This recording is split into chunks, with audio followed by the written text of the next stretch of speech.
This is a very challenging dynamic that is fostered in the human process these days.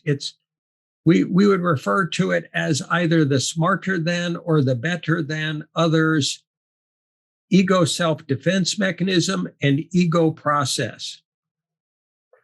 Now, this is terrifically important.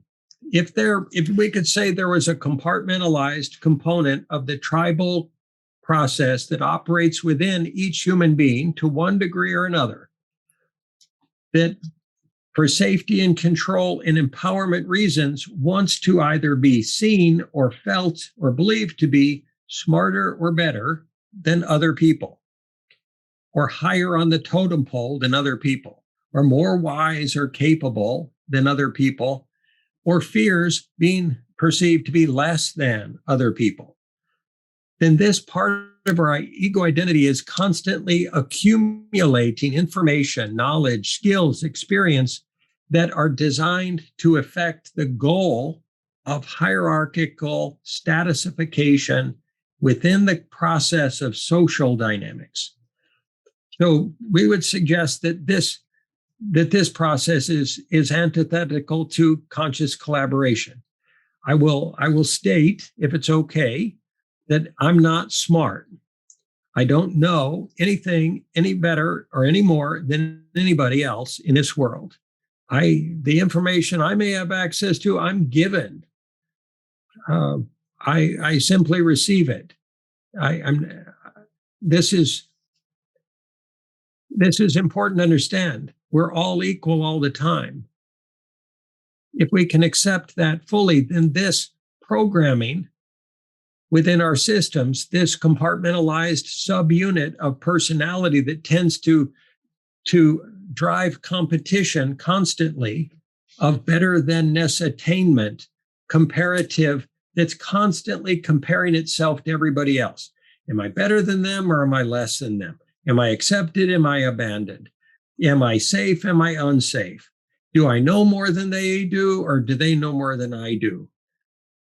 This process of smarter than or better than drives authoritative professionalism in all of its manifestations, whether that's doctors or lawyers or politicians or CEOs or executive dynamics in organizations or religions. Are we making sense with this as a destructive paradigm in regard to realized equality and wholeness and oneness and unity of all souls? That this keeps us apart. It keeps us in the illusion of separation and division. This process is supportive of hierarchy, power, control, and safety seeking, knowledge acquisition, leverageable information, social empowerment, monetizability of that which we learn or acquire informationally or in terms of knowledge. It is a historical tribal dynamic of exchange and transaction. It is driven by traditional standards and metrics and is taken to be necessary in order to affect any organizational result in the world, for the most part. Meaning organizations run from these kinds of dynamics, and the dynamics of power within organizations, of culture within organizations, of decision-making within organizations, of beliefs in organizations. The underpinnings of them are often these dynamics. And we feel that it would be non-optimal, or not be serving of you folks to not mention this. And also it would not be serving of others that you folks would interact with in future if you didn't have this information to reflect upon in order to help others understand that whatever their totally accepted hierarchical process of their organization, whatever the supposedly necessary and traditionally defined dynamics of of patriarchal, authoritarian, better than, more powerful than subjugation of organizational populations, whatever those dynamics, they can't continue. They are not the way forward. They would represent the death knell for millions or billions of people and for incredible numbers of other species on our planet and damage to the planet if we continue along these paths. So we hope that this is a useful reflection or contemplation, and that people are rewarded.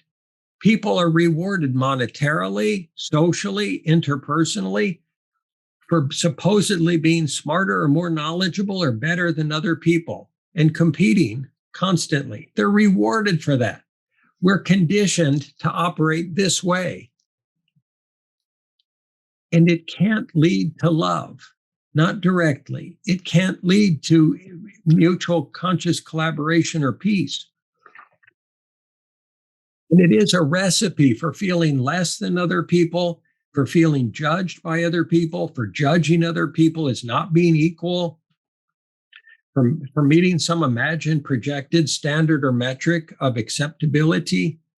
We're not suggesting not having standards of quality in the medical field or in educational fields or in legal process. We are suggesting they need not be referenced in a judgmental way, nor in a divisive, dividing, or separatist way, or from an ego-identified vantage point of betterness or smarter thanness.